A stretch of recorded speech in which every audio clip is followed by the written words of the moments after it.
Lorna Price. I'm the executor of my brother's estate. How do I use this material for my WSIB appeal? Okay, yeah, so that's something that really comes down to legal advice to you. If you're registered with OCAL, we will, when we do our active work on an individual case, we produce a hygiene assessment, if that seems the right thing to do, hygiene assessment of the specific exposures, and a medical assessment with an opinion on causation from a doctor. But beyond that, it's really a legal question, and also one for connecting with the other people in your area who are organizing around a particular situation, which again is how Dr. Demers' report was even commissioned by the ministry on the basis of people asking those questions as a group. There's another question up there. Someone's put, when will the WSIB begin to use Dr. Demers' report and start implementing it and all his recommendations? So we can turn to Paul. Do you have any information that you can share on the WSIB's reaction to your report, and when and if they'll be implementing any of your recommendations? I've been told working on things, but they're not really. I'm not getting specific information, nor am I being really involved in it. It really is their internal in their internal working. So I don't know how they're going to be actually responding to it, except that the reactions that I have gotten from most of the people at the WSIB that I've talked to, right up to vice presidents, has been very positive.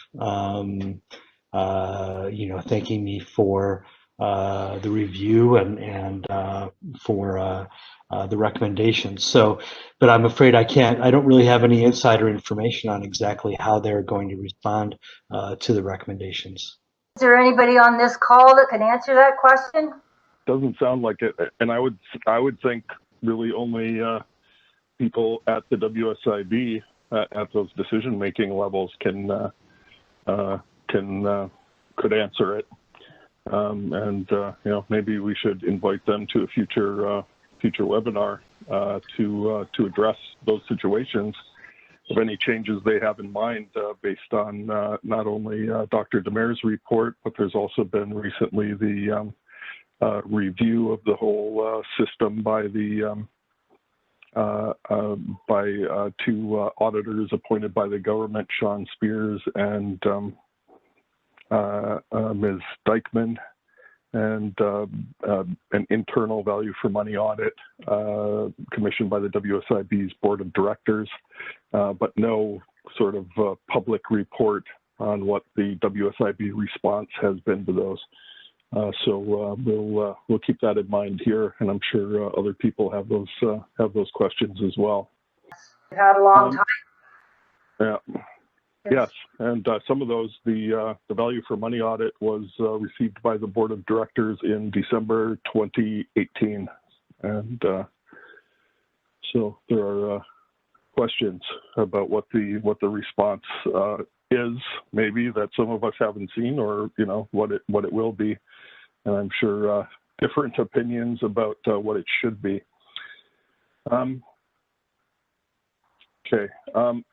While we have Paul, maybe I'll give Paul an opportunity to respond to anything he thinks he should in Catherine and Bob's presentations directly, and then we can, and then I'll open it up again for other questions and go to the chat questions. I think that both presentations were helpful. I mean, it was very helpful for me to talk to Catherine while I was preparing the report, because we had some good discussions about the difference that science is in everything when considering workers' compensation, and some of the limitations of science, and even in my case, I think I stressed in the report more of even the scientific limitations of science. There are issues here regarding using, even though I'm an epidemiologist and I believe that epidemiology has a positive role to play, we set, when you saw those things of like 10 years of exposure, really, people's bodies don't operate on nice round numbers. That's really not how things work. It does when we're doing our statistical analyses. We kind of set very clear kind of cut points for things that we think people won't think we're being arbitrary or just trying to set a cut point so that, to kind of get the answer that we want. So oftentimes we use these nice round numbers, but that's not to say that if somebody is 9.5 years and 10 years is some cut point that means it's not real. That's a kind of a misuse of science. We can say that if it's over 10 years, that makes it easier. We just say yes without questions. But we should always be thinking, and that's one reason I think it's important to always consider individually cases going forward and to think about those issues when you're looking at them. So that's one area that comes to mind. I'm not sure, I don't have a list of things, so it's hard for me. I was listening to everybody's presentation, but I wasn't thinking of like, oh, what does that mean for my presentation? I was more listening to what they had to say. Okay, fair enough. So I'm going to go to some of the questions in the chat now. We have one from Neil McMillan for Dr. Demers. I represent firefighters in Ontario, and I find it hard to illustrate to WSIB the multiplicative cocktail effect of various exposures to known carcinogens in the workplace and their relative contribution to firefighter cancers, by which he's talking about not presumptive or outside the years of service requirements cases. What approach would you suggest? I don't know if I have a good answer for that. I looked at that question when there was a few minutes in between talks. It's tough because, in a sense, anytime there's an exposure to fire smoke, it is a complex mixture by definition. When you burn things, there's all kinds of stuff in the smoke, and it varies based upon the temperature and the oxygen available, and lots of different factors come into play. So it's a very tough thing. And so what's been done by default, I think, with firefighters, and not just with them, with many different worker groups, is simply to use duration as a substitution for that. I don't know what more could be done with firefighting, where it's difficult to ever even know what's the components that are in the fire smoke. It might be simpler in some other groups, but I think firefighters it's a particularly tough group to characterize exposure, at least when it's smoke. When it's things like, diesel exhaust from fire engines, that's an easier question. Anyway, so I'm sorry I don't have a great answer for that. Then we have a question from Kevin Hedges. In some compensation claims, such as benzene exposure and AML, the case may be denied because AML may be diagnosed many years after exposure. And if the period is too long, the claim may be denied. Have you got any thoughts about using latency as a weight of evidence consideration? I think it gets back to the same issue that I think I was mentioning, in general, that using these cut points that are set for based on a study, what they were doing with their analysis, and then using that as a hard criteria, I think is problematic. Other factors have to be taken into account, I believe, when doing that. Most, sorry to speak like a scientist, most biological processes, most things that happen within the body, within natural beings, they're not set like they start exactly at one time and end at another. If people are familiar with the bell-shaped curve, there are always tails on these things where maybe the majority occur within a certain range or time period, but there may always be things that happen in a shorter time or a longer time. So that's why I think we said in the report that these shouldn't be used as necessarily a reason to deny claims by themselves. Not that, that we never have any criteria, but we should always be thinking about what else is going on. The next question we have. So Susie, I think, has already asked her question. on the mic. Then we have one from Janice Martell. With respect to your recommendations to update presumptive lists and cancer-relevant policies, has the Ontario WSIB given you any response or indication that they are updating these lists to reflect current science? So I think the answer to that was no, correct? You just have no indication, or? They are, I think, going about to expand their staff, their scientific staff, which will give them more capability to do that. But beyond that, I don't know. Okay. Next, from Val Wolf, wondering if the elevated claims recognition levels in Germany and elsewhere have had any documented tertiary prevention impact on work-related cancers there, and/or carcinogen exposure limits? I don't actually know that. It's a good question, I think, and there's always the presumption that I've had that compensation for not just cancer, but other occupational disease is an important thing to help drive prevention. If there's in terms of really using it as a stick to encourage employers to spend money on prevention, we really have to, having a cost to it is an important component of it. It isn't the only important. Of course, the human toll taken by exposure should be the main driver, but it isn't always the case. So I would hope that that's the case. I don't believe it's necessarily the compensation plays a role in their occupational exposure limits. That is an area that I've known a bit about because of when I was on the TLV committee, I knew some of the Germans that were involved. A challenge is that Germany has its own, it's a big enough country, it has scientific articles and publications in German. And I can work my way through French articles, but German is kind of too tough for me. So I may be missing things there. Thank you. So next question is from Lisa Halsworth, Rylea Technologies. Thanking you for your presentation and asking, how do we keep up with innovation in chemistry? There are now over 175 million chemical substances registered with the Chemical Abstract Service. This number increases by millions each year. Should we be grouping substances and tracking where they are being used so that we can more quickly identify potential hazards? I guess I would just tack on a little addition to that of just in general, in the adjudication of claims and policy making, is there too much emphasis on epidemiology and not enough input from toxicology and other types of studies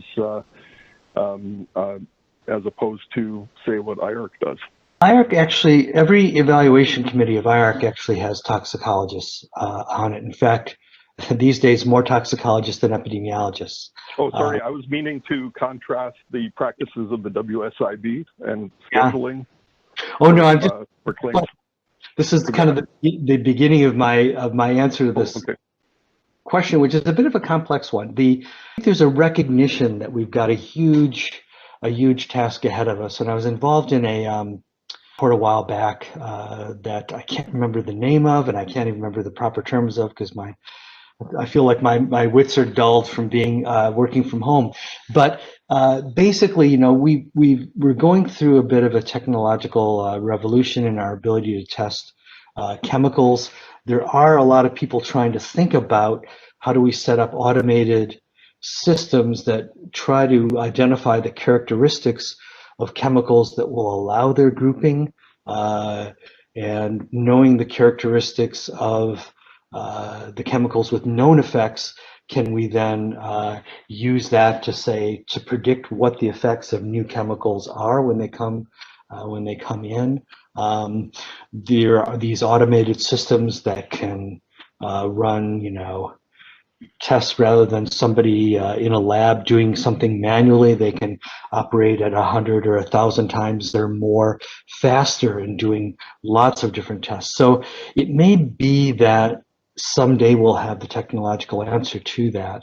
Even IARC has started to classify the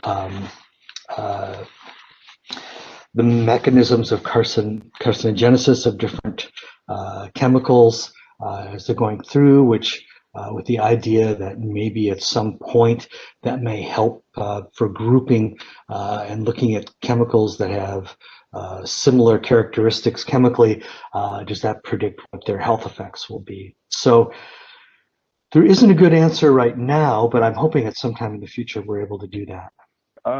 I'm going to just jump to Noel Karen's question and then back to the previous one just to make sure that there's nothing else that you didn't just cover going along with that. Are there any systems being considered to address IARC-10 mechanisms of carcinogenesis? Not at this point. I mean, I touched upon that in terms of what the potential uses of that are. But at this point, I think it's too new. I'm not aware of anything that's being done with those.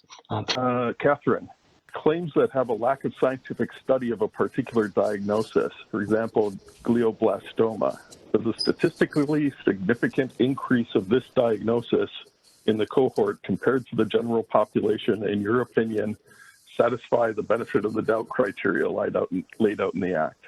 Thank you for the question, and I'm presuming that this is a question in Ontario. I would refer to the Supreme Court, which is basically what is all the evidence in the specific case. So how old is the worker? What other exposures does the worker have? What do we know about the cause of this specific cancer? That specific cancer was recognized as an occupational disease in a firefighter, if I'm not mistaken, in Quebec by the Court of Appeal. Because there is an expert witness T. Godotti, who came up and said, we don't know scientifically, but these are all the indications that would suggest that it's more probable than not that it was the exposure to smoke that led to this. I hope I'm not wrong. It was a brain cancer. And I think that was the diagnosis, but I haven't checked. But the idea is basically two things. You need to have a tribunal that is allowed to listen to the evidence and not say, well, I'm bound by policy. And unfortunately, you need to be able to bring that evidence to the table, which costs money. And luckily you have OCAL, but we don't have OCAL in Quebec. But at the same time, OCAL obviously can't be in all cases. So, but a statistically significant difference is relevant. It's what was underpinning, one of the items that was underpinning the cluster in BC with the breast cancer cases, but it's not in and of itself an answer. I mean, checklists are the wrong way to go is the short answer to your question. And statistical significance is another form of checklist, really. You have to really look at all the evidence and see it on a balance of probabilities. Is it more likely than not? Given all the other things that this worker does, given her age, etc., is it probable that it's in relation to the work exposure? Now we have a couple of other related questions that I'll try to kind of put to you at once, Catherine. So you stated that individuals ought to be compensated based on their individual susceptibility. How do we remind the decision makers to keep that in mind? In fact, it appears that decision makers at WSIB or WSIAT base their decisions on population-based data and not the report for the individual and their susceptibility as explained by a medical professional and an occupational hygienist.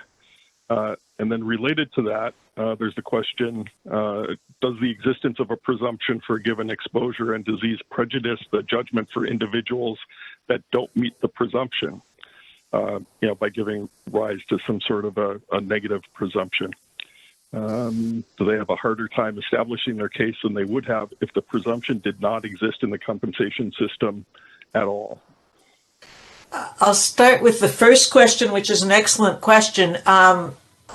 And I think what you have to realize, or I might be wrong, but there's politics involved in this. Because my first reaction would be, well, we have to give good training to the adjudicators, but I would go further. We have to give permission to the adjudicators once we've trained them to apply their training to evaluate an individual case.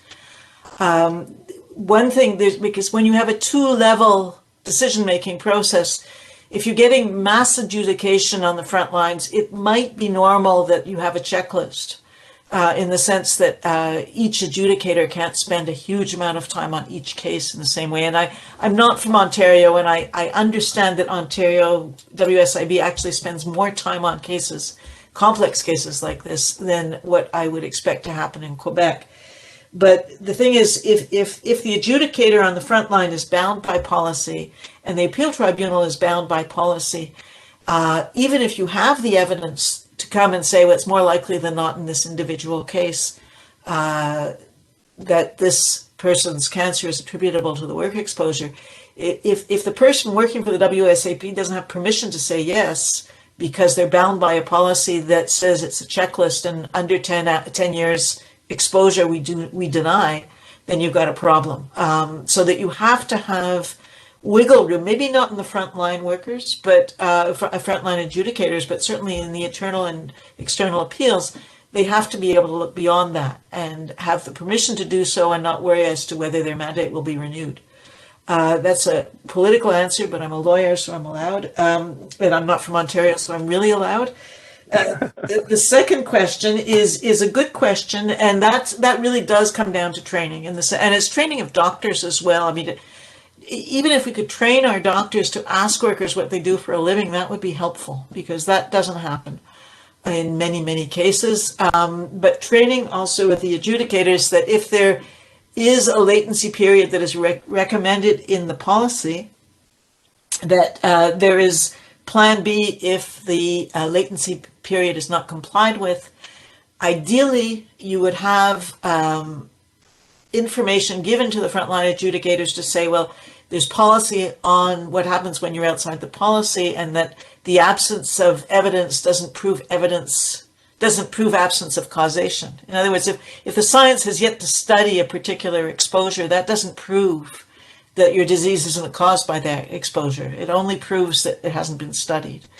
And there's a lot of training required and a lot of good faith required, because of course, keeping people poorly trained in terms of these issues, the medical legal causation issues, has a bias in favor of denial of claims, which of course saves money for a compensation board. So you really need independent training, and you need people's permission. You have to give them the permission to adjudicate according to the rules of law and not the rules of the policy specific to a given cancer. Okay, thank you. Got another question down near the end there. That was from JP Mrachek, directed to Paul, but others might also have comments about educating current and new physicians regarding workplace exposures associated with the patient's disease is an obvious gap and a great recommendation. However, an underpinning issue is not only the lack of knowledge, but potentially the lack of compensation for the time that these physicians are required to report the probable cause of their patient's cancer. Has there been any gap analysis between what OHIP pays versus WSIB for healthcare treatment and follow-up paperwork, in particular for WSIB cases that are denied and under appeal? Is there a financial incentive to just push things through OHIP? I'm not sure. It's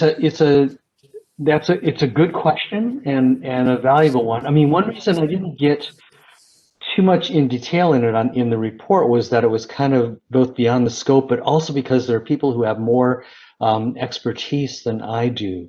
And particularly there's been some occupational physicians who have been very active on this issue. And there was a time when I was more active on it, and I'm not as active now. So it's really a question that would be better answered by some of our occupational physicians in terms of what specifically is done. It's certainly, I think, a physician has to have, in a way, an important commitment to their patients in order to get involved with workers' compensation, because I doubt that their time would ever be adequately compensated for it. It really has to be a choice of theirs that that they believe that this is an important thing for their patient, regardless. The specialized occupational medicine clinics are helpful because they really are geared totally towards that. But the fact is, they're not. If everybody was claiming who had occupational disease, there's no way that our occupational medicine physicians, we don't have enough in Canada to ever even handle or come close to handling the number of claims where we need specialized help. So that's one reason we do need to have our primary care providers more knowledgeable about occupational disease. But I just have to say that this is not an area that I have expertise in. Are the speakers able to stick around for another 15 minutes? Yeah, I can. We have some more questions, both medical and legal here. Okay, I have something to add very quickly to what Paul just said in response to that question. Okay, great. Go ahead. Okay.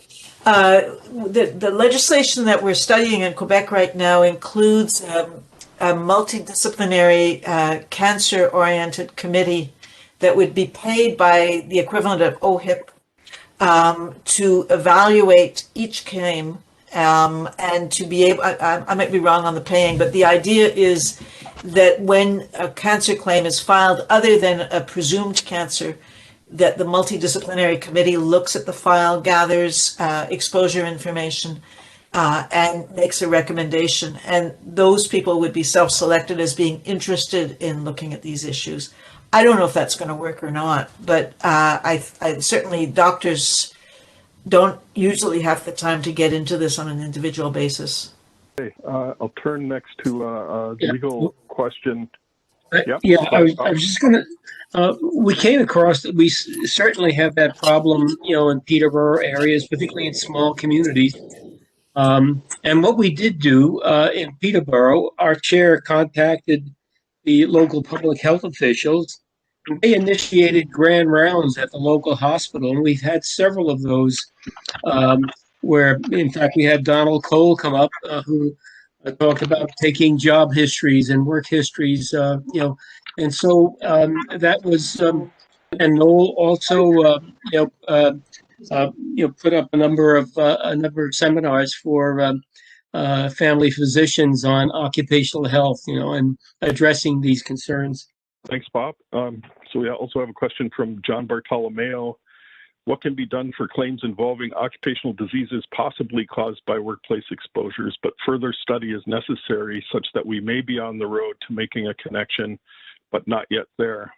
Is that a question left to wait for science, or do we review WSIB practices?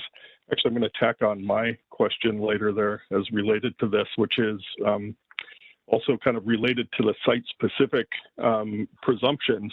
Does that not make sense in a case like GE Peterborough, where you have multiple exposures and multiple processes going on at the same time? Why, in a case like that, should the allowed cases be limited to those where you can trace the very complicated individual exposures and specific causal agents to their target organs? Why shouldn't it just be that everybody who's worked there for X number of years and gets any kind of cancer gets their claim allowed unless there's evidence to the contrary to say it was caused by something else?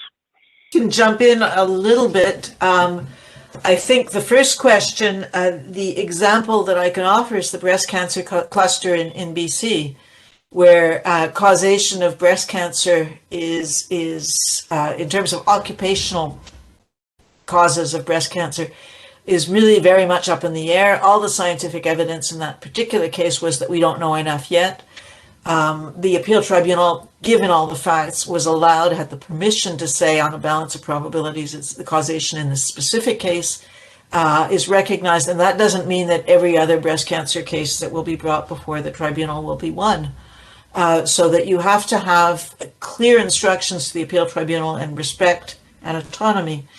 On the second question, it's a political question, that reverse presumptions that you presume that if it's the case in GE, that everybody who worked there and has X, Y, and Z diagnoses is presumed to have contracted them at work unless there is evidence to the contrary. The legislature can do that tomorrow if it so chooses, but it's a political decision. The question is who bears the cost of uncertainty, and if the legislature or the board doesn't intervene, it's always the worker, because the worker has the burden of proof. So if you say, and I suspect, I don't know the history of those provisions that Paul talked about, but if there's specific to INCO, for instance, acceptance of those claims, then that means that there was a deal. There was an understanding that in these circumstances, there's so many cases that even though we can't figure out why that is, and please understand, I wasn't around then, I don't know what the facts are of that. But at the end of the day, somebody calls it and said, it's convincing that something going on here we don't understand, and we have to change our policy to make sure that these people are respected. Anybody else want to weigh in on those couple of questions? If not, I'll move on to the next one. So from Jason Patterson. Oh, go ahead, Bob. No, I was just going to say I agree, but also in the history of understanding the causes of disease, it almost always starts like that you don't know specifically what caused it. You just see that there is an increased risk in a very specific group of people. So I think it's a there's no reason not to go in that direction. It's just for the issues that Catherine raised, it can be challenging. Anyway, I just wanted to add that in. So thank you. Okay, thanks, Paul. I mean, I guess I would also add, coming off of Bob's presentation, that that was one of the advantages of the occupational disease panel as a stakeholder group, was that it went out and did specific investigations of issues that were observed in specific occupations, specific workplaces in Ontario, precisely because the stakeholders were there to direct it in those directions to do that work. But Jason Patterson also has a question here about for Paul about given your findings of an at least additive effect of multiple occupational and non-occupational exposures and cancers. In your opinion, does the same additive effects of multiple exposures apply to other diagnoses not looked at in this study? For example, if a worker who was exposed to dust gas and fumes having a higher probability of developing COPD than a worker exposed to only one of those toxins? Yeah, I mean, certainly the principles that you can have, multiple causes of a disease, and that being exposed to multiple substances should be considered in compensation applies to all kinds of diseases.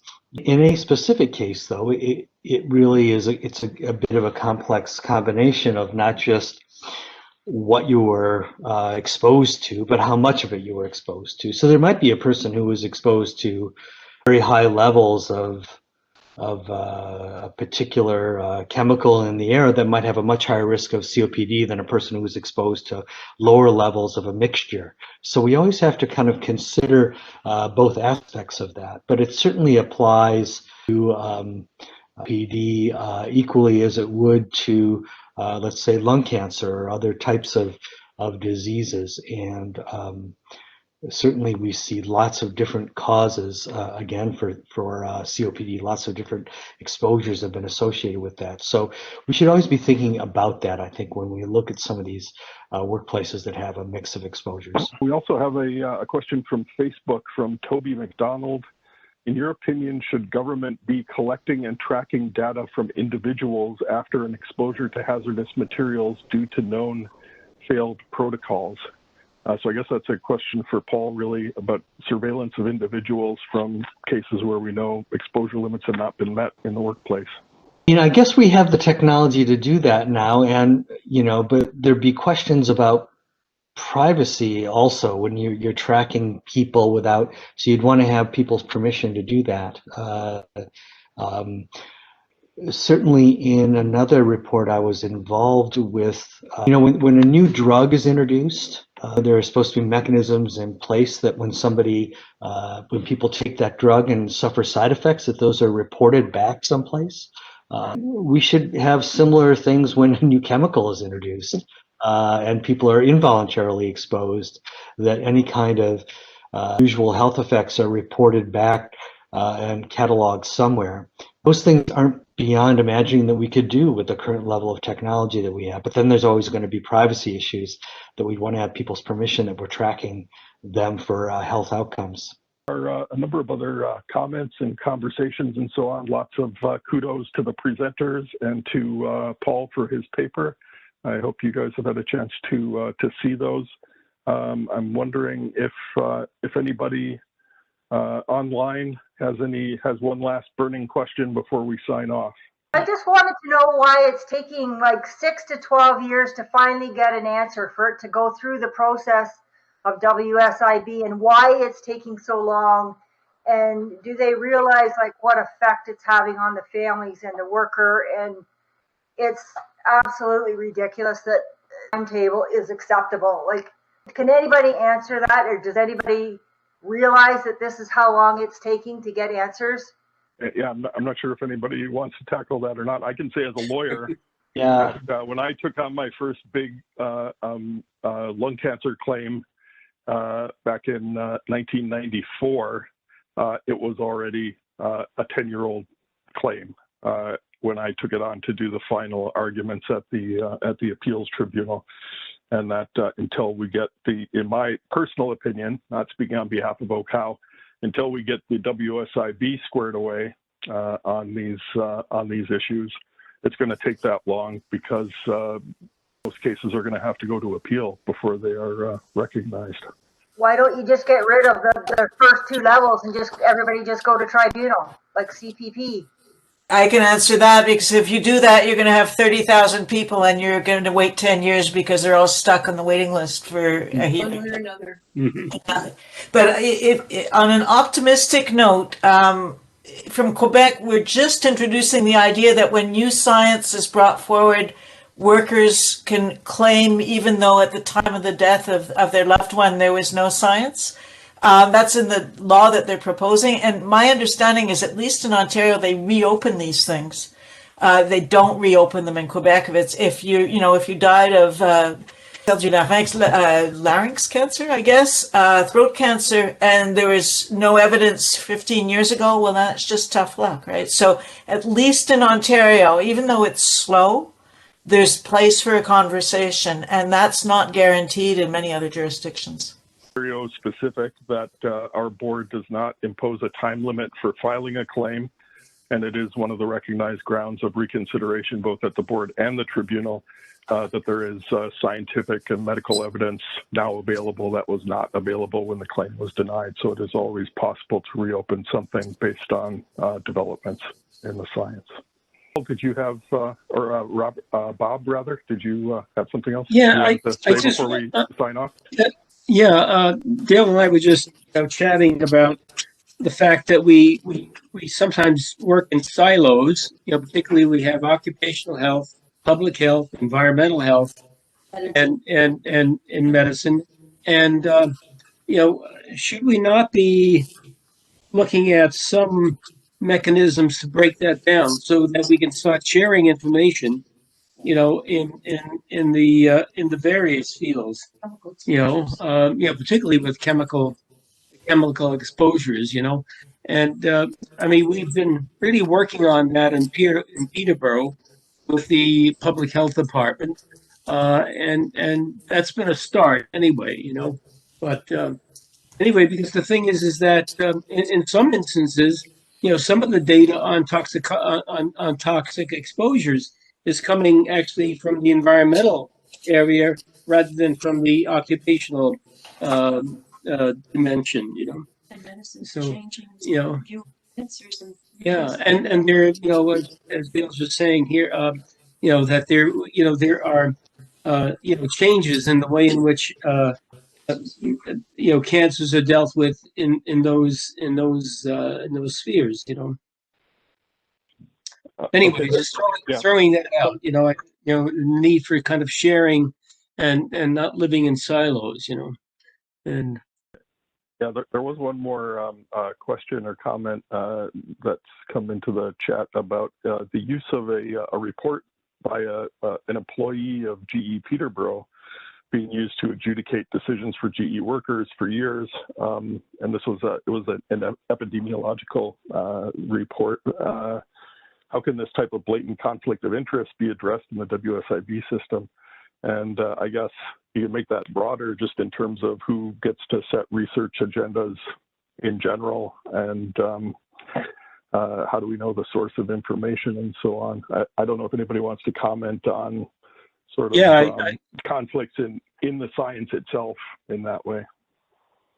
Yeah, well, I'd like to comment on that, because the thing is that study which that person is referring to, was conducted by the employer's vice president of occupational and environmental health. a clear conflict of interest. That study was never peer-reviewed. It was criticized as a result of an informal arrangement that was done by the editor-in-chief of the American Journal of Industrial Medicine. I found it totally lacking in science. The problem here was that the Workers' Compensation Board still uses that document to essentially deny claims.